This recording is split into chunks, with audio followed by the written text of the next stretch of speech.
सब जगह, लेकिन मलिन मति वालों को भगवान कभी नहीं दिखाई देते हैं। सर्वव्यापी प्रभु नहीं दिखते। पूरा जीवन बीत जाता है, 80-80 साल 100 साल की उम्र हो जाती, कभी नहीं दिखते हैं। क्यों नहीं दिखते हैं? वो मलिन मन वालों के सामने कभी आते नहीं। मोहि कपट छल छिद्र न भावा, निर्मल मन जन सो मोहि पावा। जो निर्मल मन वाले हैं उनके सामने से कभी हटते नहीं हो, हमेशा दृष्टिगोचर होते रहते। बोले सब जगह है। बोले सब जगह है क्या? इस खंबे में भी है? बोले हाँ इस खंबे में है। बोले लो अभी हम तुम्हारे इस प्रभु को हम मारे देते, नष्ट कर दे। खंबे को नष्ट करेंगे तो इसमें रहने वाले प्रभु भी नष्ट हो जाए। उसने जोर से आघात किया तो उसमें बड़े जोर से गर्जना हुई और उसमें से एक अद्भुत रूप प्रकट हुआ जो ना मनुष्य था ना पशु, दोनों का मिश्रित रूप था। वो नरसिंह रूप था। बोले नरसिंह भगवान की जय। जोर से भगवान ने गर्जना की, तीनों लोग कांप गए। और पहले तो इसने थोड़ा पराक्रम सा दिखाना चाहा, भगवान पर तलवार ढाल लेके प्रहार करने की कोशिश की। भगवान थोड़े खिलवाड़ करते, फिर उसको पकड़ लेते, जैसे गरुड़ सर्प के बच्चे को पकड़ लेगा, ऐसे पकड़ लिया और फिर उसको लेकर के गए देहरी पर और अपने गोद में रखा और उसके हृदय को फाड़ दिया, उसको मुक्ति प्रदान की। लेकिन उसको वरदान दिया हुआ था ब्रह्मा जी ने। यहाँ लिखा सत्यम विधातुम निज भृत्य भाषितम। भगवान अपने भक्तों के कथन को पूरा करते हैं। भक्त के पास तो कोई बल नहीं है, लोग जाते आशीर्वाद लेने, महात्माओं के पास आशीर्वाद लेने कि हमारे बच्चे की नौकरी लग जाए। वो कहाँ से लगा देंगे? उनके पास कौन सा शासन है कि नौकरी लग जाएगी? क्यों, कौन बात मानने वाला? लेकिन भक्त यदि आशीर्वाद दे दे तो भगवान उसको पूरा करते हैं। सत्यम विधातुम निज भृत्य भाषितम, ऐसा कहा। प्रहलाद ने कह दिया कि हमारे भगवान इस खंबे में भी है, इसलिए भगवान खंबे से प्रकट हुए, नहीं तो आकाश से आ जाते, द्वार से आ जाते, खंबे से आए। क्यों आए? क्योंकि प्रहलाद ने कहा, तो प्रहलाद की बात सत्य करने के लिए खंबे से प्रकट हुए। और ब्रह्मा जी की बात को भी सत्य करने के लिए ब्रह्मा जी ने वरदान दिया था कि हमारी सृष्टि का कोई भी ना मनुष्य ना पशु तुम्हारा वध कर पाएगा, ना मनुष्य से वध होगा ना पशु से। तो भगवान ना मनुष्य बने ना पशु, अलग ही रूप लेके आए, नरसिंह रूप। बोले ना अस्त्र से वध होगा ना शस्त्र से। तो भगवान ने अस्त्र शस्त्र से नहीं मारा कि चक्र से काट दे, उन्होंने नाखून से उसके सीने को विदीर्ण किया। दिन रात का भी वरदान दिया था, न दिन में ना रात में, तो संध्या काल में, ना आकाश में न जमीन में, तो गोद में रख के मारा। ये तो उसका उद्धार कर दिया। क्यों गोद में रख के भगवान ने? ऐसा सौभाग्य किसको मिलता है?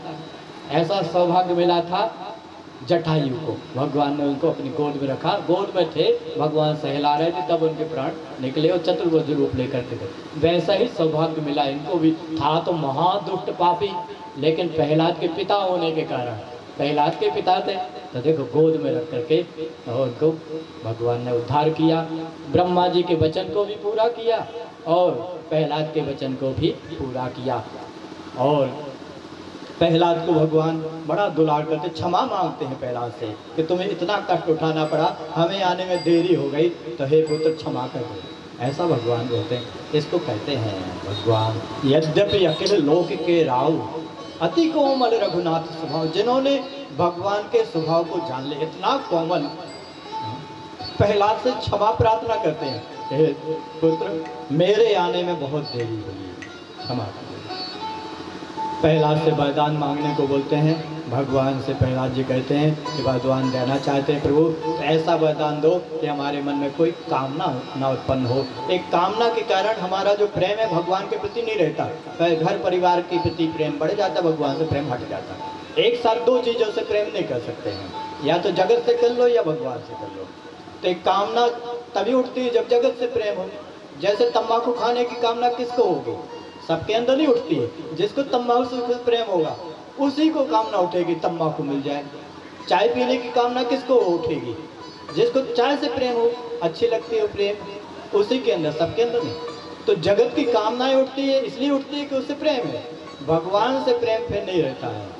तो भगवान यदि आप देना ही चाहते तो ऐसा वरदान दो कि कभी हमारे मन में कामना ना उठे और सत्संग दो।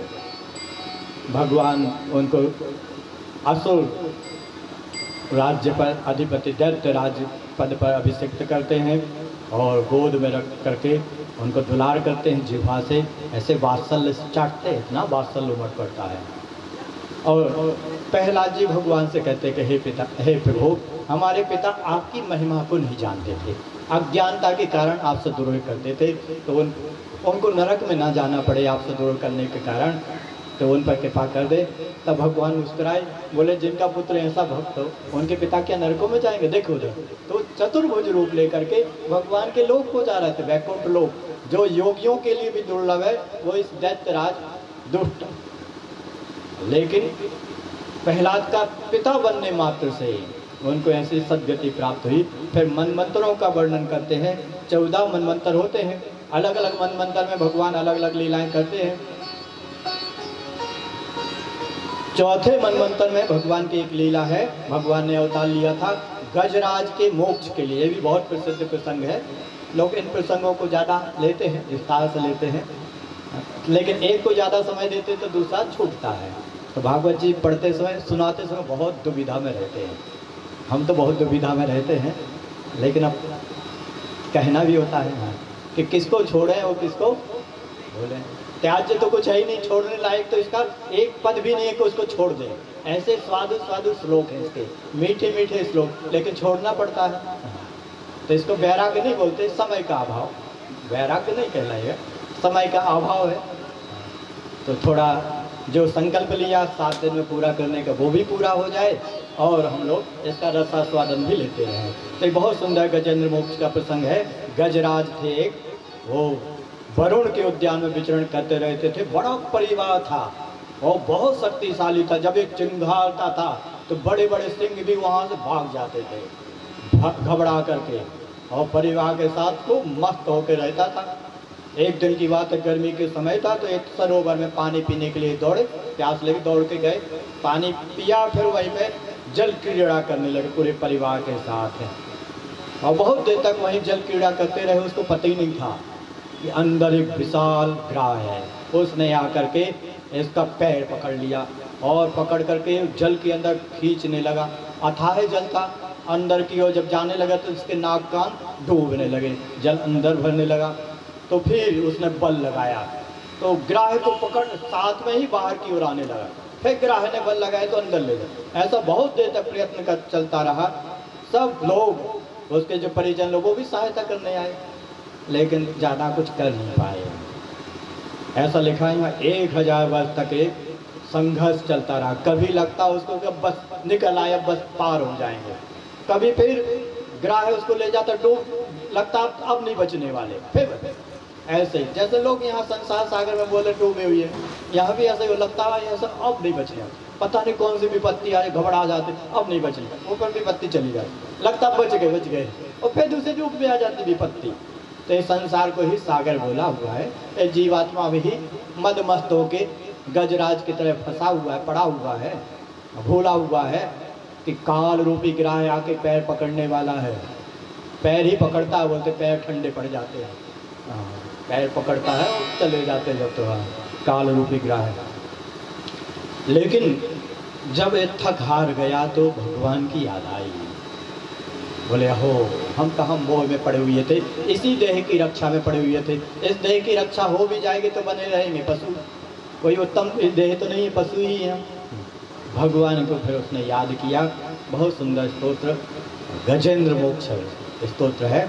ऐसा कहते जो इसका पाठ करते रहते नियमित रूप से, अंतिम समय में वो भगवान स्वयं अपनी याद दिला देते हैं और उसको सद्गति होती है। नहीं तो याद नहीं रहता, मूर्छा आ जाती है, बेहोश होते, बीमार रहते हैं, तो भगवान की याद नहीं आती अंदर।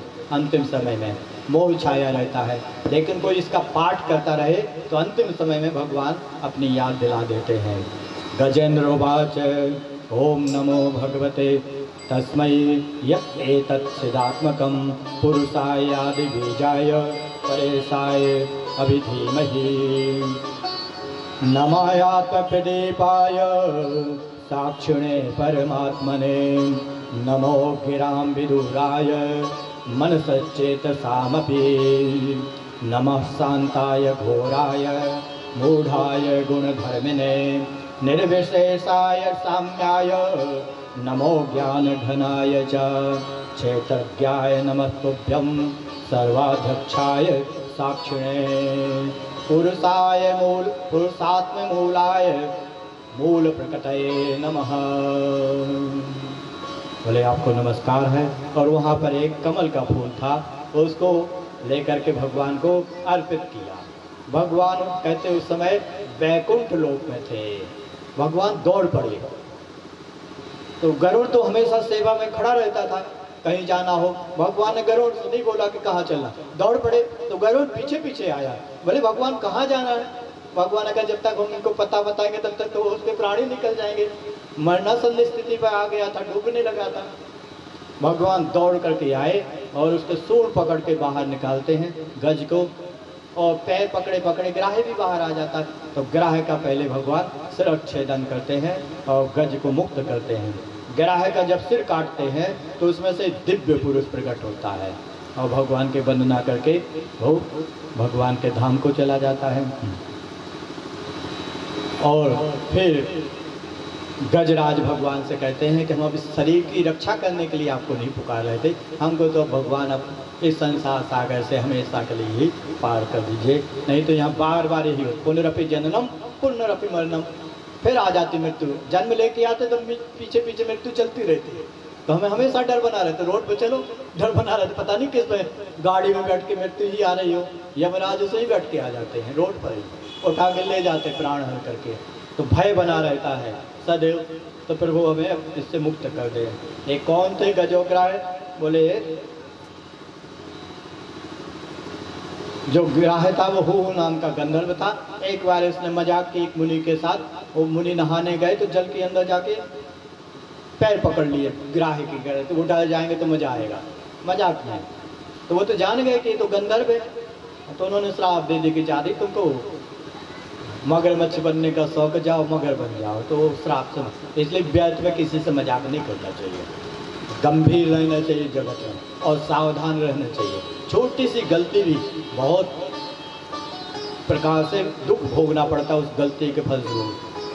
तो देवल मुनि ने श्राप दिया था। गजेंद्र कौन थे? बोले एक राजा थे लेकिन भक्त थे, एक गलती हो गई थी तो उनको एक मुनि ने श्राप दिया था। ये श्राप नहीं है, वास्तव में वो कर्म का फल है। मुनि बोल देते हैं कि ऐसे तुमको ये फल मिलेगा, ना बोलेंगे तो भी फल मिलने वाला है।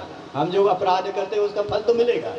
मुनि वहाँ बता देते हैं कि ऐसा फल मिलने वाला, तो कुछ उपाय कर लेना। तो उन्हीं से पूछते हैं कि कुछ उपाय बताओ, तो बताते हैं कि भगवान के शरणागत, भगवान की कृपा से मैं आशीर्वाद देता हूँ, भगवान की कृपा से तुम मुक्त हो जाओगे। तो प्रसंग आया। ये चौथे मनवंतर की कथा है, पांचवें मनवंतर की कथा है। उसमें भगवान ने वैकुंठ रूप धारण किया। छठवें मनवंतर में भगवान ने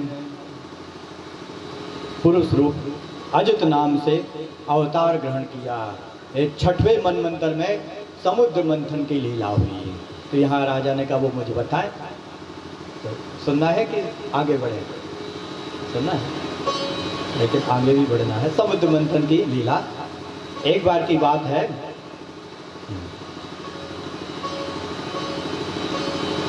दैत्य लोग बहुत बलशाली हो गए। दैत्यों के राजा थे बलि, बड़े धर्मात्मा थे, गुरु की आज्ञा का पालन करते। गुरु उनको नीति बताते, उस नीति का पालन करते। जो नीतिवान होते हैं वो विजयी होते हैं, या तो नीति जहाँ नीति होती वहाँ विजय होती। और इंद्र कभी कभी मदमस्त हो जाते हैं, घमंड बढ़ जाता, अहंकार बढ़ जाता। तो दैत्यों का बल बढ़ गया, उन्होंने देवलोक पर चढ़ाई की और उनके सब भोग सामग्री छीन लाए। देवता लोग कहने को तो देवता, लेकिन दीनहीन बने थे। एक दिन बहुत दुखी ब्रह्मा जी के पास में गए। ब्रह्मा जी ने फिर उनको कहा कि भगवान से आराधना करो, भगवान उपाय बताएंगे। तो भगवान ने उनको फिर उपाय बताया कि देखो अभी दैत्य लोग धर्मात्मा भी है, नीतिवान भी है, अभी उनको बलपूर्वक नहीं जीत सकते हो। हम तुमको युक्ति बताते हैं। क्षीर सागर में अमृत छुपा हुआ है, उसका मंथन करो तो उसमें से अमृत निकलेगा। उस अमृत का तुम पान कर लेना। हम ऐसी युक्ति करेंगे कि तुम ही पान कर पाओगे और वो पान नहीं कर पाएंगे, वंचित रह जाएंगे। लेकिन श्रम दोनों को मिलकर करना पड़ेगा। संधि कर लो, तो थे तो अहंकारी इंद्र आदि, लेकिन गए विनम्र होकर के राजा बलि की सभा में, बड़े विनम्र होकर के उनसे बातचीत की। भगवान ने संधि का नियम बताया था। बोले कैसे संधि करना? बोले मूषक अहिवत, जैसे सर्प और चूहे की संधि प्रसिद्ध है नीति शास्त्र में। एक सर्प है, एक सर्प सपेरे ने पकड़ लिया था और एक टोकरी में अंदर बंद कर दिया था, वो कैद था। और उसी समय संयोग से कहीं से चूहा उस टोकरी के अंदर आ गया। अंदर आया तो देखा कि काल रूप सर्प वहाँ बैठा, वो तो घबरा गया। बोले हम कहाँ आ गए, हम तो भोजन की तलाश में आ गए थे, ये तो अब हमें ही भोजन बना लेगा, हमें भोजन थोड़ी मिलेगा, यही हमको भोजन बना लेगा। घबरा गया एकदम से, भागने के लिए देव देखे तो सर्प बोला कि हे चूहे महाराज, आप हमारे अतिथि हैं। हे अतिथि देव, अतिथि पूजनीय होता है, आप अतिथि हैं, आप आए हैं तो आप घबराओ मत, हम तुमको खाएंगे नहीं, आप हमारे अतिथि हैं। और देखो इसमें अभी छिद्र नहीं है, बाहर निकलने के लिए छेद चाहिए, तो कहाँ से निकल आए हो अंदर। और डरो मत, हम तुमको खाएंगे नहीं, तुम इसमें छेद कर दो, हम भी कैद है इसके अंदर और तुम भी कैद हो, तो हम लोग विपत्ति में दोनों पड़े हुए हैं, विपत्ति में समान विपत्ति में पड़े हुए व्यक्ति मित्र बन जाते हैं। तो हम दोनों मित्र बन गए, संधि कर लेते हैं, तुम इसमें छेद कर लो, हम तुमको अभयदान देते हैं। बड़ी मीठी मीठी बातें कही, साम नीति इसको कहते हैं। कार्य सिद्धि के लिए साम नीति भी आना चाहिए, सबसे अच्छी नीति यही साम नीति है। पुत्र आदि से, बहू से, सास से, मित्रों से, संबंधियों से काम लेने का सबसे अच्छा तरीका यही है, साम नीति। इसमें कोई दोष नहीं होता है, लेकिन यहाँ ये नीति छल युक्त नीति है, साम नीति। परिवार आदि में, संबंधियों में छल नहीं कर, क्योंकि वो नीति हमेशा फिर काम नहीं देती, एक बार देती है, बार बार नहीं देती, फिर विश्वास उड़ जाता है लोगों का। यहाँ जब चूहा से ऐसा कहा तो चूहा ने संधि कर ली और उस टोकरी में छेद कर दिया। जैसे ही छेद किया तो इसका भाव बदल गया, इसने मुँह फैलाया, फन ऊंचा किया और खाने के लिए मुँह किया। वो समझ गया चूहा, बोले अरे अभी अभी तो आपने कहा था कि हम मित्र हो गए, आप हमारे अतिथि हैं। बोले मित्र तभी तक थे जब तक कि हमारा स्वाद था, अब हमारे तुमसे तो कोई काम लेना नहीं है, तुमसे हमारा क्या स्वाद। तो बोले अब तो तुम हमारे भोजन बनोगे, वो भोजन बना लिया उसने। बोले इसी प्रकार से बोले तुम दैत्यों से संधि करो। दैत्य संधि योग्य नहीं है, लेकिन अभी अपना कार्य सिद्ध करना, समुद्र से अमृत निकालना है, तो इस विधि से संधि कर लो। तो संधि हो गई शर्त पर कि अमृत निकलेगा और भी जो बहुत मूल्य चीज़ें निकलेंगी वो सब आपस में मिल करके बांट लेंगे। बोले समुद्र मंथन के लिए अब सब चले। बोले मथानी किसको बनाए समुद्र मंथन के लिए? तो मंदराचल पर्वत को मथानी की तरह बनाया।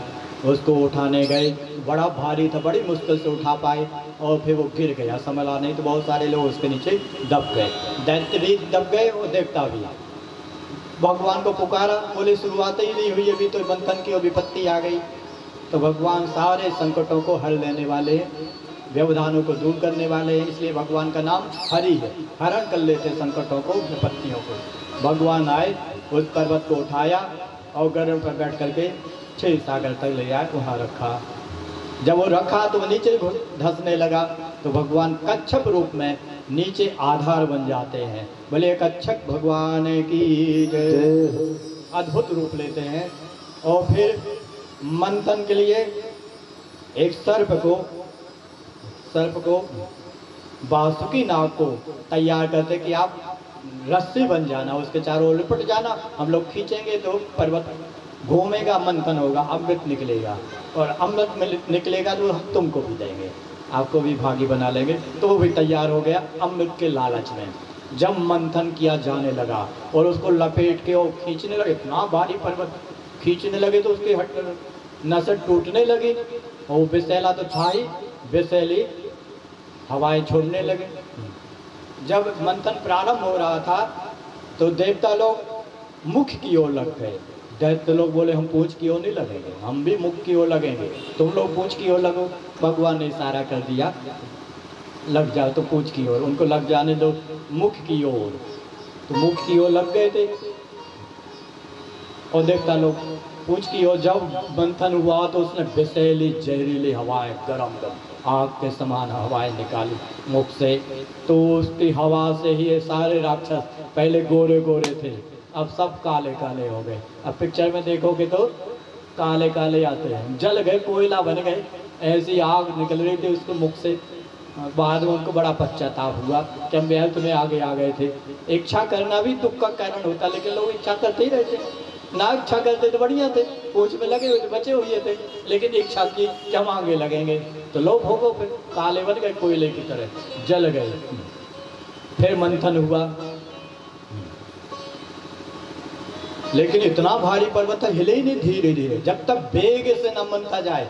जैसे दधी मथते हैं तो वेग ना हो तो उसमें से फिर घी या मक्खन नहीं निकलता, वो धीरे धीरे हिल रहा था, कुछ नहीं असर हो रहा था।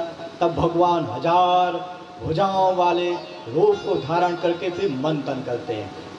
हाँ, इधर भी पकड़ते कुछ भुजाओं से, उधर भी, दोनों तरफ से खुद ही मंथन करते हैं। तो भगवान का ये 1000 भुज रूप वाला जो अवतार है, ये कहलाता अजित अवतार। बोलिए अजित भगवान की जय हो। फिर मंथन चालू हुआ, बहुत गर्मी लगने लगी, तो बादल आ गए, हल्की हल्की बूंदों की बौछार करने लगे। लेकिन वो बौछार करते सिर्फ देवताओं पर, दैत्यों पर नहीं करते।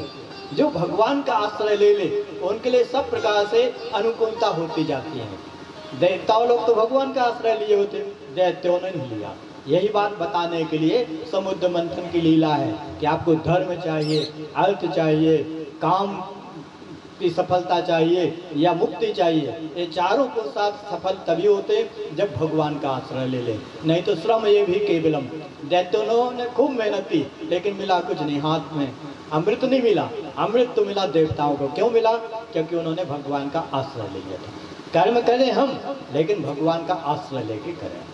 यही बात सिखाने के लिए ये समुद्र मंथन की लीला है। समुद्र मंथन से बहुत सारी वस्तुएं निकली, हाँ, तो आपस में बांट लेते हैं। कामधेनु गाय सबसे पहले निकली, तो वो तो ऋषियों ने ले ली, पहली चीज हमारी। फिर उसमें से घोड़ा निकला, उच्च शिवस। तो दैत्य लोग तो बड़े अधीर है, तो बोले मैं लूँगा। तो भगवान ने इशारा किया, देवताओं ने कहा ठीक है ले लो। फिर लिखा ऐरावत हाथी, अभी अभी एक ले ली और फिर से बोलेंगे ये भी हम लेंगे, तो ये तो लोभ कहलाएगा। वो राजा बलि राजा थे, अब मांगने, लेकिन पश्चाताप हुआ कि थोड़ा धीरज रखते तो घोड़े की जगह हाथी मिलता। लेकिन लोग धीरज ही नहीं रखते, बड़े व्याकुल होते हैं जल्दी फल पाने के लिए। तो अब ऐरावत हाथी इन्होंने ले लिया, बोले एक तुमने रख लिए थे तुम्हारे। फिर कौस्तुभ मणि निकली, तो वो अपने आप भगवान के गले में जाके लिपट गई, बोले ये तो अपने आप आ गई, तो अब हमारी हो गई। तब कोई ने कुछ कहा नहीं, क्योंकि वो भी मेहनत कर रहे थे अजित रूप में। तो सबने कहा कि ठीक है ले लीजिए। और अप्सराएं निकली, पारिजात वृक्ष निकला, बांट लिया आपस में, देखो। और मदिरा निकली, तो दैत्यों ने कहा ये तो हमें बहुत प्रिय, बहुत पसंद की चीज़ है, इसके लिए तो लोग लाइन में लगे रहते हैं। हाँ, बहुत प्रिय है मदिरा, वो दैत्यों ने ले ली। फिर लक्ष्मी जी निकली, सब ललचा गए, इतनी सुंदर। वो तो भगवान की आत्म शक्ति है, ये तो लीला कर रहे थे। उनकी विवाह गांठ है, जैसे लोग मनाते हैं विवाह के वर्षगांठ, विवाह की वर्षगांठ भगवान की मनाई नहीं जाती थी। लक्ष्मी जी से कब विवाह हुआ पता ही नहीं, तो विवाह वर्षगांठ बनाने के लिए भगवान ने लीला की। लक्ष्मी जी समुद्र से प्रकट हो गई और माला लेकर के सबकी ओर देखते, जिसकी ओर देखते उनको लगता है हमको लगता पसंद करती। लक्ष्मी जी किसी को पसंद नहीं करती, जिनकी वो पास में आ जाती उनको लगता हमारे पास आई, ये हमको पसंद करती, वो छोड़ के चले जाने वाली। वो भगवान को पसंद करते। अंत में जाके भगवान को उन्होंने वरमाला पहनाई। फिर मंथन हुआ, सबसे पहले तो विष निकला था, वो बात हमने नहीं कही, पता तो सभी को है। तो उस विष को बोले अब शिव जी का भाग है, विष अमृत में से जो चीज़ें निकलेंगी, तो सब लोगों ने मिलकर कहा कि विष शिव जी का भाग है, लेकिन वो जला रहा था। तो जाकर के शिव जी से प्रार्थना की कि आप इसका पान करें। शिव जी ने उसका पान किया तो शिव जी का कंठ नीला पड़ गया, तो नीलकंठ नाम पड़ गया, लेकिन वो आभूषण हो गया शिव जी का। विष्णु भगवान भी मणि पहने रहते हैं, कौस्तुभ मणि गले में, शिव जी के पास मणि नहीं थी, तो वो विष्णु मणि की तरह वहाँ नील मणि की तरह चमकता है, आभूषण बन गया। तो जो परहित के लिए कार्य करते हैं, हाँ, तो उनका हर कार्य आभूषण बन जाता है। तो इन्होंने परहित के लिए विष पी लिया, अपनी चिंता नहीं की, तो वो उनके लिए आभूषण बन गया। फिर समुद्र में से अमृत कलश लेकर के साक्षात नारायण के ही अवतार धन्वंतरी जी प्रकट हुए। बोले धन्वंतरी भगवान की जय। वो कलश लेके प्रकट हुए, दैत्यों ने बिल्कुल भी नहीं पूछा, तुरंत झपट्टा मारा और लेके भागे। तो उससे जो बलवान दैत्य था उसने उससे छुड़ाया भागा, उससे जो बलवान था उसने उससे छुड़ाया भागा। वो ले लेके एक दूसरे छुड़ाते, पी ही नहीं पाए। इधर देवता लोग निराश हो गए, इतनी मेहनत की, इतना संकट सहे और हाथ में तो कुछ नहीं आया। भगवान की शरण में गए, भगवान ने कहा हम हैं। काते कांता धनगत चिंता बातुल क्यों तो नास्ते नहीं अंता। शंकराचार्य जी कहते तुम क्यों चिंता करते हो, तुम्हारी चिंता करने वाले हम नहीं है क्या? भगवान है, भगवान का जो आश्रय ले ले तो उनके सब प्रकार से काम बनाते हैं। सब विधि काज घटव में तोरे वचन दिया भगवान ने, मैं सब प्रकार से तुम्हारा कार्य सिद्ध करूंगा। भगवान ने कहा। फिर भगवान ने सुंदर सा मोहिनी रूप लिया और वहाँ जहाँ दैत्य लोग थे वहाँ पहुँचे। वो अमृत आदि भूल गए, इसको इनको देख करके इतने मोहित हो गए। परिचय पूछा, आप कौन है देवी, कहाँ से आई? आप तो बहुत ही दिव्य हैं, कौन है? बड़ी स्तुति की, प्रशंसा की। बोले आपका विवाह हो गया क्या? हाँ। और हम लोगों में आपस में लड़ाई चल रही, हम भाई भाई है, कश्यप गोत्री है भाई भाई, तो आप हमारा बंटवारा कर दो।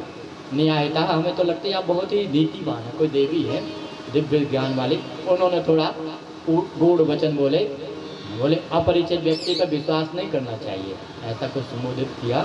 हमें तो तुमने जाने नहीं कौन से कुल की, कहाँ की है, कैसे स्वभाव वाले, तुम मुझ पर विश्वास कर रहे हो? उन्होंने कहा नहीं, हमें आप पर पूरा विश्वास, आपका चेहरा बताता है कि आप सज्जन हैं। तो भगवान मुस्कुराए, मोहिनी रूप में विष ले लिया, अमृत ले लिया और बोला हमारी शर्त है। भगवान ने कहा हम जो भी कार्य करें, न्यायता हो चाहे अन्यायता, ये मत बोलना बीच में कि तुम गलत कर रहे हो। कोई नहीं बोला, सब होठों पे उंगली रख लेना, जैसे स्कूल में रख ले तो विद्यालय में छोटे उंगली रख लो। बोले ऐसे कोई कुछ ना बोलना कि हम क्या कर रहे हैं, शर्त मंजूर है? बोले हम मंजूर है, हम कुछ नहीं बोलेंगे, आप जो कहेंगे हम करेंगे, वही हम न्याय मान लेंगे। बोले एक तरफ तुम लोग बैठो, सब लोग नहा के आओ। तो देवता लोग नहा करके आए, पंक्ति में बैठ गए, एक तरफ देवताओं की पंक्ति और एक तरफ दैत्यों की। भगवान दैत्यों की ओर मुस्कुराते और देवताओं को अमृत पान कराते जाते। उनको इशारा करते ऐसे कि देखो ऊपर ऊपर का जो पतला पतला सा है, जैसे छाछ होती है तो नीचे नीचे गाढ़ी रह जाए, ऊपर पानी पानी रह जाता। बोले पतला पतला सा इनको पिला दे, तो बढ़िया पे गाढ़ा खाना तुम लोगों को पिलाएंगे, शांत बैठना। ऐसा इशारा किया तो बैठे रहे शांत, आशा में कि अमृत मिलेगा, लेकिन वो आशा ही रह गई। उनकी आशा निष्फल हो जाती जो भगवान का आश्रय नहीं लेते। यहाँ सब आशा लगाए रहते, बड़े आनंद से जीवन कटेगा, लेकिन आनंद से कुछ नहीं कटता है। आशा लगाए रहते हैं, बार बार विपत्तियाँ दुख संकट आते रहते, चिंता भय आते रहते हैं। आशा तो उन्हीं की पूरी होती है जो भगवान का आश्रय ले लेते हैं। वो कहीं रहे, योग रतो व भोग रतो व संग रतो व संग विहीना, चाहे घर में रहे जंगल में रहे, आनंद से रहते जो भगवान का आश्रय ले लेते। तो देवता लोगों ने तो आश्रय ले लिया था, तो अमृत पान कर रहे थे बढ़िया। दो दैत्य थे, दो थे, एक ही था। एक दैत्य था राहु नाम का, उसने देख लिया कि तो कोई छल हो रहा है, बताया आशा दी जा रही कि तुमको मिलेगा और हमें तो नहीं लगता कि हम लोगों को मिलेगा, ये तो खत्म होता जा रहा धीरे धीरे पूरा, अब तो बिल्कुल थोड़ा ही तो बचा हुआ है, और हमें यहाँ धैर्य बनाए बैठे ही रह जाएंगे, कुछ हाथ में नहीं आएगा, खत्म हो जाएगा। तो वो जा करके सूर्य और चंद्र के बीच में बैठ गया। बैठ गया तो सूर्य चंद्र ने बता दिया कि हम लोगों के कुल का नहीं है, देवता नहीं है, दैत्य है। भगवान ने तुरंत उसका सिर काट दिया तो उसके 2 अंग हो गए, राहु और केतु। तो राहु अभी भी बदला लेता है, ऐसा कहते हैं। फिर युद्ध हुआ, दैत्य लोग परास्त हुए, देवता लोग अमृतपान कर गए थे। लेकिन फिर से दैत्यों के गुरु शुक्राचार्य जी ने संजीवनी विद्या से उनको जीवित कर दिया, मरे हुए दैत्यों को, और फिर मंत्रों के द्वारा उनको इतना बलशाली कर दिया कि फिर से दैत्यों ने चढ़ाई की। अमृत पिए हुए देवता लोग भी परास्त हो गए, अमृत पान करने के बाद भी परास्त हो गए, फिर से दीनहीन हो गए। और देवता लोग राजा बने बैठे। तो देवताओं की जो माता थी अदिति, देवताओं की माता अदिति, वो बड़ी चिंतित हुई। अपनी बेटी की बहुत चिंता होती माताओं को, जब कहीं जाते हैं तो लोग बताते हैं, सुनाते हैं, लेकिन भगवान को सौंप देना चाहिए। इन्होंने भगवान को सौंपा, बोले भगवान हमारे बच्चे दीनहीन हैं, और देखो दीति के बच्चे पाताल का, स्वर्ग का, सब जगह का राज भोग रहे, हमारे बच्चे दीनहीन बने, कुछ उपाय बताओ, उपाय करो। तो भगवान को प्रसन्न करने के लिए कश्यप मुनि ने व्रत भी बताया था, पयोव्रत। भगवान प्रकट होते हैं, प्रसन्न होते हैं और बोलते हैं अभी दैत्य लोग नीति पर चल रहे हैं तो बलपूर्वक उनको नहीं जीत सकते, लेकिन हम युक्ति से काम बना देंगे। भगवान को हजारों युक्तियाँ आती हैं कार्य सिद्धि के लिए, उनका आश्रय लेना चाहिए। पांडव लोग कई बार आ जाते थे ऐसी स्थिति में कि कुछ सोचते ही नहीं था अब क्या करें। एक बार जयद्रथ को मारने की प्रतिज्ञा कर ली अर्जुन ने कि हम वध कर जाएंगे सूर्यास्त के पहले पहले, लेकिन जयद्रथ को उसके पिता ने वरदान दिया था कि जो उसका सिर काट के जमीन पर गिराएगा उसका सिर फट जाएगा।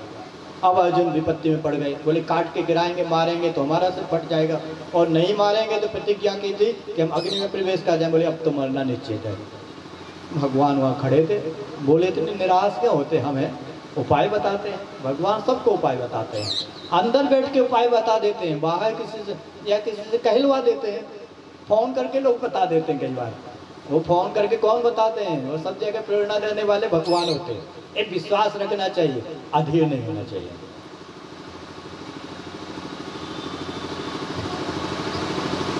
तो भगवान फिर छोटा सा बटुक रूप लेते हैं, उनका बेटे बन कर के आते हैं। बोले हम पक्षपाती नहीं होते, लेकिन भाई भाई का पक्ष तो ले सकता है, उसको पक्षपाती नहीं कहते, उसको कहते हैं भाईचारा, भाई की सहायता करना कार्य सिद्धि में। तो भगवान अदिति के पुत्र बन के आए तो भगवान को आदित्य बोलते हैं, और इनका छोटा भाई होने से उपेंद्र भी बोलते हैं। छोटे भाई बन के आ गए भगवान कार्य सिद्धि के लिए, और सब ने उनका सत्कार किया, सब उनको उपहार देते हैं। भगवान उस समय राजा बलि यज्ञ कर रहे थे, वहाँ पहुँच जाते हैं वामन रूप लेकर के, छोटे से बालक रूप में। बोले वामन भगवान की जय। इतना सुंदर रूप था भगवान का, बालक छोटे से, इतनी सुंदर मनमोहक मुस्कान, इतनी मधुर वाणी, इतने छोटे छोटे से चरण, सुकोमल चरण, और खड़ाऊ पहने हुए। दूर से ही ब्राह्मणों ने भी देखा, तो जैसे सूर्य का तेज होता है चंद्रमा का, तो सूर्य दूर से ही दिख जाता, वैसे दिख गए। सब आश्चर्यचकित हो गए, बोले कौन चला रहा है। राजा बलि उठते हैं, उनका स्वागत करते हैं। स्वागतम ते नमस्तुभ्यम ब्रह्मन किम करवान ते। उनको नमस्कार करते हैं, बोले हम आपको नमस्कार करते हैं, आपका हम क्या प्रिय कार्य करें। ब्रह्मण श्री राम तपः साक्षात मन्ने त्वाम अरे बकोधरम। बोले मैं तो आपको साक्षात ब्रह्मर्षियों का तेज मानता हूँ, रूप धारण करके आ गए। बोले मांग लीजिए, क्या मांगना चाहते, क्या इच्छा है। ऐसा जब बोला, बोले जो जो चाहते मांग लो, रथ घोड़े हाथी राज्य आदि भी चाहते हो मांग लो, भवन। बड़े उदारतापूर्ण वचन कहे तो भगवान बड़े प्रसन्न होते। बोले आप ऐसे वचन क्यों नहीं कहेंगे, आप श्रेष्ठ वंश के हैं, आपके पितामह थे हिरण्याक्ष, हिरण्यकश्यप आदि उनके कुल के हैं। बोले ऐसे ऐसे वीर हुए। हिरण्याक्ष से युद्ध करते करते भगवान घबरा गए थे, बड़े लगा कि जीत पाएंगे कि नहीं। युक्ति से फिर छल से उन्होंने जीता था, उसी वंश की बड़ी सराहना की। बोले आपके कुल में कोई कृपण नहीं हुआ। कृपण कंजूस। एक कृपण का प्रसंग याद आया। एक कंजूस व्यक्ति था, कंजूस को देते नहीं बनता। एक बार एक कुएं में वो गिर गया, कुआं ज़्यादा गहरा नहीं था। तो लोगों ने देखा, तो चिल्लाए बचाओ बचाओ। तो लोग गए पास में और हाथ ऐसा नीचे किया, बोले हाथ दो हाथ दो। तो हाथ ना दे और चिल्लाए बचाओ बचाओ। डूब रहा था और चिल्लाए बचाओ बचाओ। तो लोगों ने कहा दो हाथ, हाथ दो हाथ दो, लेकिन वो हाथ ना दे। तो एक व्यक्ति उसको जानता था कि कृपण आदमी है, देना नहीं जानता। उसने कहा हाथ लो। जब कहा हाथ लो तो जल्दी से हाथ पकड़ लिया और बाहर निकाली है। फिर भगवान से उन्होंने कहा मांगो क्या चाहते हो। तो भगवान श्राप दे दिया, लक्ष्मी से हीन हो जाओ। लेकिन वो अधीर नहीं है, दुखी नहीं है। जब वचन दे दिया तब भगवान से कहा नाप लो आप 3 पग। जब नापने की बारी आई, कभी तो छोटे से बच्चे थे, एक पैर उठाया ऊपर से पृथ्वी लोक पर, भू भुआ स्वाहा महाजना तपा सत्य लोक तक, 7वें लोक तक। ब्रह्मा जी ने देखा, उन्होंने जल्दी से उनका प्रक्षालन किया, उसी से गंगा जी प्रकट हुई, गंगा जल। फिर दूसरा कदम नीचे की ओर बढ़ाया, तो हम लोग पृथ्वी 7 नीचे लोग, अतल वितल सुतल रसातल तलातल पाताल तक 2 कदम में 14 भुवन गाए। बोले अब तीसरा कदम कहाँ रखे बताओ। उस राजा बलि को डांटा और अपने पास सदस्य था, इसको बंदी बना लो। बातें तो बड़ी बड़ी कर रहे थे, मांग लो मांग लो, और 3 पग जमीन दे नहीं पा रहे। तो जब नहीं देने की ताकत थी तो नहीं बोलना चाहिए। जैसा दशरथ जी को कैकेयी ने कहा था कि तुमने वचन तो बड़े बोले थे, मांग लेना। अब हमने मांग लिया तो दुखी हो रहे। जब नहीं थी ताकत देने, वचन को सत्य करेंगे, मिथ्या नहीं होने देंगे। बोले अभी तक तो जो मेरा है वो मेरा है, वो मैंने दिया। अभी जो मैं है अहम, वो भी तो मेरा ही है अहम। अब एक तीसरा पैर आप हमारे सिर पर रखें, हमारी वाणी मिथ्या नहीं होगी। तब तो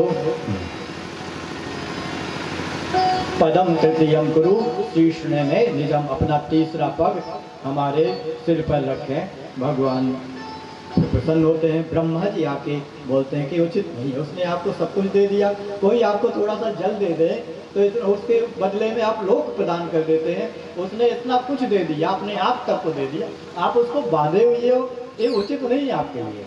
आपका जो यश फैला हुआ है, तो थोड़ा सा सुदामा ने थोड़ा सा चावल दिए थे, उसके बदले में उनकी पूरी बना दी सुदामा पूरी।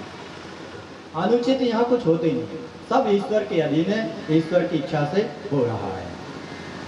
तो ऐसा बोलते हैं। फिर भगवान राजा बलि को मुक्त भी करते हैं और सुतल लोक का अधिपति बना देते हैं। और सुतल लोक में इतना ही ऐश्वर्य बढ़ जाता है, लेने वाले नहीं, सब कुछ देने वाले। भगवान ने अपने आप को भी दे दिया। बलि ने अपने आप को दिया था भगवान को, भगवान ने अपने आप को दे दिया राजा बलि को। ऐसे तो भगवान उदार। दुर्वासा मुनि जब आए तो उन्होंने देख लिया कि इन्होंने तो व्रत का पारण कर लिया, हमें खिलाए बिना, बड़े कुपित हुए। और उन्होंने एक जटा उखाड़ी, ऐसी जमीन में पटकी, तो उसमें से एक कृत्या प्रकट हो गई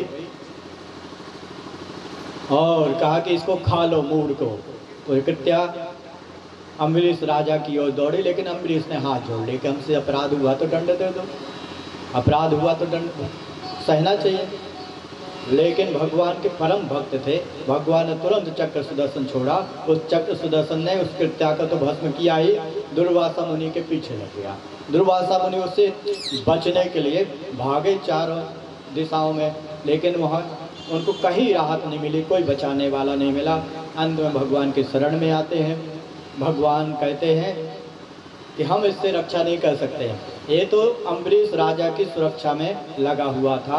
अहम भक्त पराधीन ही अस्वतंत्र विदुजा, हम भक्त के अधीन है। ये बहुत प्रसिद्ध श्लोक है। भक्त लोग हमारे लिए सब कुछ छोड़ देते हैं और हम उनको छोड़ दें तो बेचारे फिर किसके आश्रय में उनका जीवन चलेगा। वो घर द्वार संपत्ति राजपाट सब छोड़ के हमारा आश्रय ले लेते हैं और हम भी छोड़ दें, तो ऐसा तो हम नहीं कर सकते हैं। ऐसा बोलते हैं, आप उन्हीं की शरण में जाइए। दुर्वासा मुनि राजा अम्बरीश के पास आते, उनके चरणों में गिर पड़ते हैं। अम्बरीश घबरा के तुरंत उठाते, बोले क्या कर रहे हो, ये तो बहुत बड़ा पाप लगेगा हमको। और फिर तो उनका बड़ा सत्कार करते हैं। जो चक्र सुदर्शन पीछे पीछे आ रहा था, राजा अम्बरीश ने उससे प्रार्थना की, हे देव, यदि हमारे मन में अम्बरीश के प्रति द्वेष का भाव ना उठाओ तो आप शांत हो जाए। तो वो शांत हो गए। फिर दुर्वासा मुनि का 1 साल तक बड़ा सत्कार करते रहे अम्बरीश राजा। तो ये देखो, भगवान को अपने शरणागत भक्त कितने प्रिय हैं। राजा भी भगवान का आश्रय लिए थे, तो वो भी संकटों से मुक्त भी बने रहे और राजा भी बने रहे। तो धर्म अर्थ काम मोक्ष जो 4 पुरुषार्थ हैं, वो भगवान का आश्रय लेने से ही सफल होते हैं। आगे गंगा जी के अवतरण का प्रसंग आता है और फिर भगीरथ मुनि गंगा जी को अवतरित करते हैं, अपने पितरों का उद्धार करते हैं। फिर भगवान के राम अवतार का प्रसंग आता है। सूर्य वंश में भगवान अवतार लेते हैं देवताओं की प्रार्थना से। और दशरथ जी को भी जो पूर्व जन्म में वरदान दिया था, तो भगवान अपने अंशों के सहित अवतार लेते हैं। भले सियावर रामचंद्र की जय, लक्ष्मण जी महाराज की जय, भरत जी महाराज की जय, शत्रुघ्न जी महाराज की जय। उनकी लीलाएं तो बहुत बृहद हैं, वो कहने लगेंगे तो पार नहीं पा सकेंगे, फिर आगे नहीं बढ़ पाएंगे। अपार लीलाएं हैं और उसके लिए अलग से बहुत सारे ग्रंथ हैं। कोटि रामायण, करोड़ों रामायण, अद्भुत अद्भुत रामायण है। पढ़ने से आश्चर्यमय लीलाएं पता चलता, अद्भुत अद्भुत। और भगवान का स्वभाव भी अद्भुत। उमा राम स्वभाव जे जाना, ताही भजन तजी भाव नाना। जो भगवान के स्वभाव को जान ले वो भगवान का भक्त बन जाता है। तो भगवान अवतार लेते हैं भक्तों के लिए। पहले तो चतुर्भुज रूप में अवतार लेते हैं, लेकिन राम अवतार, कृष्ण अवतार में जाना है। एक संकीर्तन करेंगे राम जी का थोड़ा सा। अब भगवान फिर चतुर्भुज रूप छोड़ करके बालक बन जाते, छोटे से द्विभुज रूप हो करके, और फिर बाल लीलाएं करते हैं, सबके मन को आनंदित करते हैं। बाल लीला में भी बड़ा आनंद मिलता है। माता पिता जो रहते हैं बड़ा आनंद देते हैं। माता पिता बनने में थोड़ा कष्ट तो रहता है, लेकिन सुख भी बहुत मिलता है। आजकल माता नहीं बनना चाहती है, बोले पेट फूल जाएगा, कष्ट होगा, नौकरी करने कैसे जाएंगे फिर।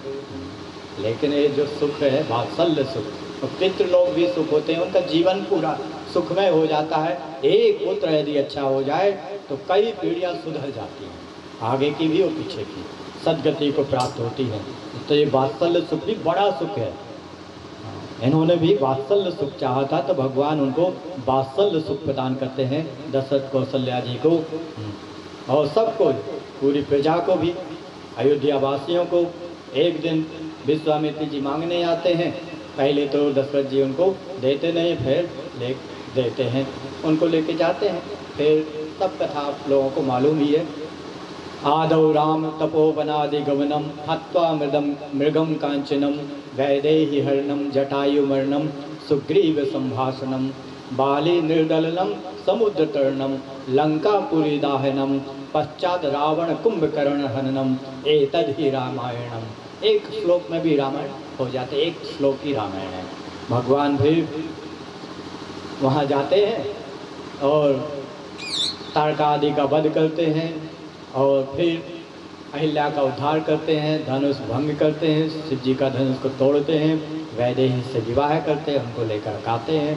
फिर राज तिलक की तैयारी होती है, उसमें थोड़ा व्यवधान पड़ता है। फिर भगवान वन को जाते हैं, वहाँ स्वर्ण मृग बन करके आता है मारीच, उसका वध करते हैं। उसी समय रावण आके सीता जी का हरण कर ले जाता है। जटायु सीता जी की रक्षा के लिए प्राण को न्यौछावर कर देते हैं। भगवान सुग्रीव से मैत्री करते हैं सीता जी की खोज के लिए। फिर वाली का वध करते हैं, समुद्र को पार करते हैं, समुद्र पर पुल बनाते हैं, लंकापुरी में पहुंचते हैं, रावण का वध करते हैं, सीता जी को वापस लेके आते हैं और फिर राम राज्य की स्थापना हो जाती है। सबसे सुखद राज्य राम राज्य माना जाता है। मांगे वारद देहि जलई जलधि रामचंद्र के राज्य। राम जी के राज्य में जब इच्छा होती किसान की, कोई किसान में फसल सूखने लगी तो उन्हीं की वो इच्छा करते कि हमारे खेत में बारिश हो जाए, और बाजू वाला खेत पकने वाला है, तो वो नहीं चाहता कि हमारे खेत में बारिश हो, तो वहाँ बारिश नहीं होती। जो चाहता वही होती। अभी तो उल्टा हो जाता, जो नहीं चाहते पकने वाली फसल है, वो चाहते ना हो बारिश, बारिश हो जाती। और जब चाहते बारिश हो जाए तो बारिश ही नहीं होती, उल्टा ही होता रहता है, धान सूखने लगती, बारिश ही नहीं होती। लेकिन राम जी के राज्य में ऐसा, जो जब चाहता तभी होती। रामचंद्र के राज ऐसा सुखमय, भगवान स्वयं राजा बन के आ गए और आनंद देते हैं। बहुत बढ़िया लीलाएं, मधुर मधुर लीलाएं करते हैं। जो भगवान की लीलाओं को पढ़ता है, सुनता है, उनके हृदय में प्रेम जरूर जाग जाता है। तो भगवान का प्रेम जागे, ऐसी प्रार्थना करते हुए हम आगे बढ़ते हैं श्री कृष्ण चरित्र की ओर। बीच में एक राजा ययाति का चरित्र है, जिनके पुत्र हुए यदु। यदु वंश में ही फिर भगवान अवतार लेते हैं। यदु राजा की इंद्रियां तृप्त नहीं होती, भोगते भोगते, तो उन्होंने अपने पुत्र से युवा अवस्था मांगी। तो कुछ पुत्रों ने तो मना कर दिया। सबसे छोटा जो ये था, उन्होंने पुरु ने अपनी युवा अवस्था दे दी। तो फिर से राजा ने भोगा, लेकिन तृप्ति नहीं मिली। तब उन्होंने एक बहुत प्रसिद्ध श्लोक भोगा, ना कामानाम कामयन उपभोगेन सामगति। बोले कामनाओं का भोग करने से शांत नहीं होने वाली है, ये तो विवेक से ही शांत होगी। इच्छाएं तो बढ़ती जाती। इच्छा पूरी करने से इच्छाएं शांत नहीं होती, और जब तक इच्छा है तब तो शांति रहती नहीं। ऐसा उन्होंने घोषणा की। और जो लोग विवेकवान हैं, उनके अनुभव से लाभ ले लेते हैं, भोगते ही नहीं रह जाते हैं कि दांत लगाएंगे फिर से अब स्वाद का आनंद लेंगे। ऐसे नहीं करते रह जाते हैं, आत्मानंद की खोज करते हैं, अंदर जो आनंद स्वरूप प्रभु बैठे हुए हैं। अब परीक्षित जी प्रश्न करते हैं कि आपने बहुत वंशों का वर्णन किया है, राजर्षियों का वंशों का वर्णन किया है, आप हमें यदु वंश में जहाँ साक्षात नारायण ने अवतार लिया था चतुर्व्यूह के रूप में, तो उनके वंश का और भगवान श्री कृष्ण की लीलाओं का वर्णन कीजिए। उनकी लीलाएं बड़ी ही पवित्र करने वाली हैं।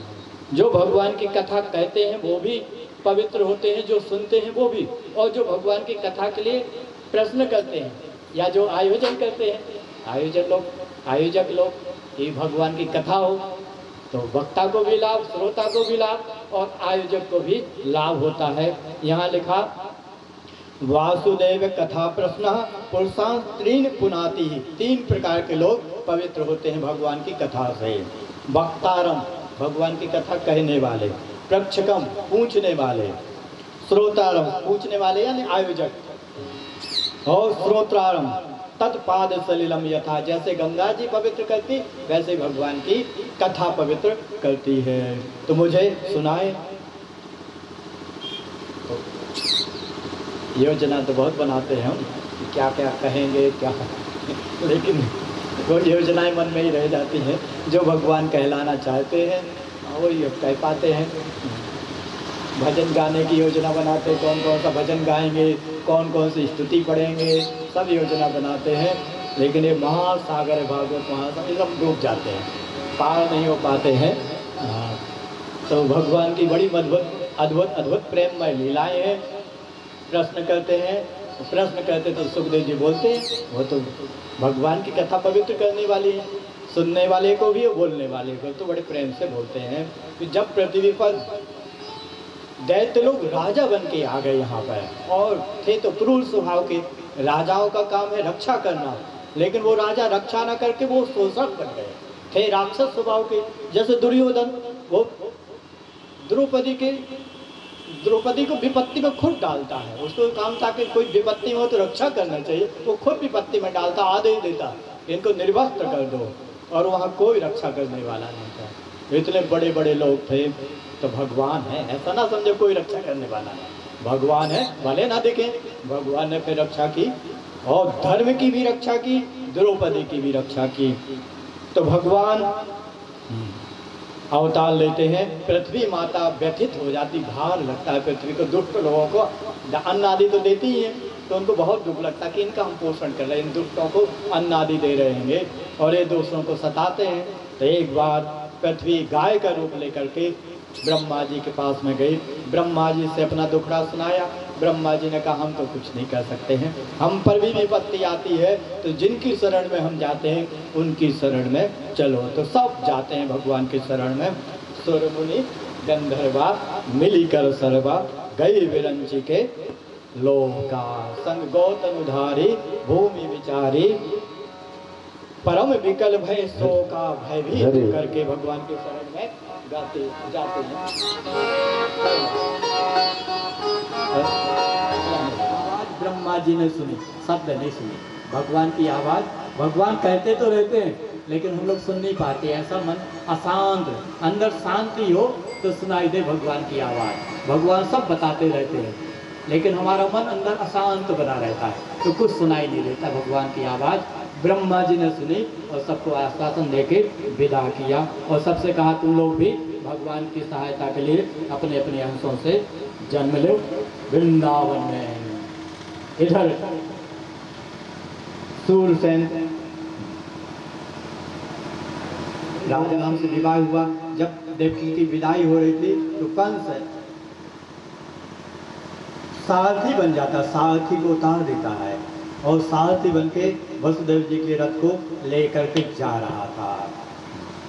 वसुदेव जी बार बार कहते कि आप उतर जाओ, बहुत दूर तक आ गए हो, लौट जाओ, लेकिन वो लौट ही नहीं रहा था। यह दिखा रहा था कि हम बहुत प्रेम करते हैं अपनी बहन से, लेकिन एक खल लोगों का प्रेम कुछ नहीं होता। प्रेम करना जानते नहीं दुष्ट लोग, खल लोग। प्रेम में त्याग चाहिए, प्रेम के लिए त्याग करना पड़ता है। आजकल का प्रेम जो फिल्मी प्रेम है लेकिन वो टिकती नहीं, एक क्षण में